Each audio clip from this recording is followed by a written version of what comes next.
आइए सुनते हैं सुषमा अग्रवाल का उपन्यास नया रास्ता, अध्याय 4 का अगला भाग। पिताजी, आप इतने परेशान ना हो। मैं अपनी चिंता अपने आप करूंगी। आप आशा की शादी कर दीजिए। पर इस तरह से, जब बड़ी बहन की शादी ना हो और छोटी की कर दें, क्या कहेगा समाज हमें? यही ना कि बड़ी बेटी घर में बैठी है और छोटी की शादी कर दी। पिताजी कुछ तेज स्वर में बोले। आप समाज की इतनी चिंता करते हैं, क्या करता है समाज हमारे लिए? यह समाज ही हमें इस तरह की परिस्थिति के लिए विवश करता है।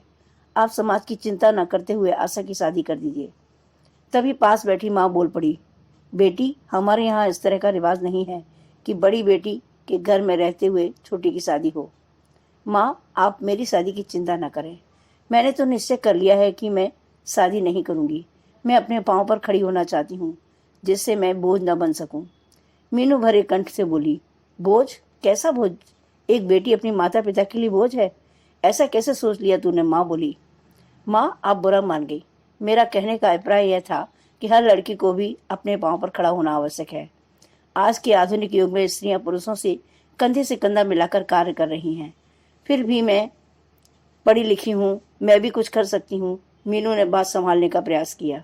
मीनू, अपने पाँव पर खड़े होने में तो कोई बुराई नहीं है, परंतु शादी करना भी आवश्यक है।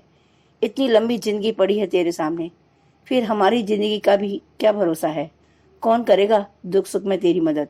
अपने पति का और बच्चों का ही तो सहारा होता है, जो वृद्धावस्था में काम आते हैं।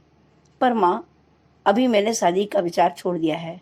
आप आशा की शादी की बात चलाएं। यह कहकर मीनू अंदर कमरे में चली गई। माँ और पिताजी कुछ समझ नहीं आ रहा था, क्या किया जाए। सिर्फ मीनू के कहने में आकर आशा की शादी कर दें। अभी वे इसी उलझन में फंसे थे कि इतने में पिताजी के एक मित्र आ पहुंचे। वह उनके घनिष्ठ मित्रों में से थे। सारी बातें ज्ञात होने पर उन्होंने भी यही सलाह दी कि आशा की शादी कर देनी चाहिए। यह सब निर्णय लेने के बाद पिताजी ने निश्चय किया कि एक बार मेरठ अमित के पिताजी से मिलकर आना चाहिए।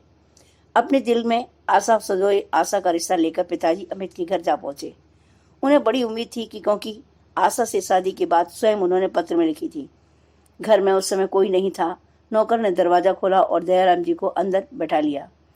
अभी उन्हें बैठे कुछ ही समय हुआ था कि इतने में कोई सज्जन अपनी चमचमाती कार से नीचे उतरे और अंदर प्रवेश किया। यह ज्ञात होने पर कि मायाराम जी कहीं बाहर गए हैं, वे भी वहीं बैठ गए।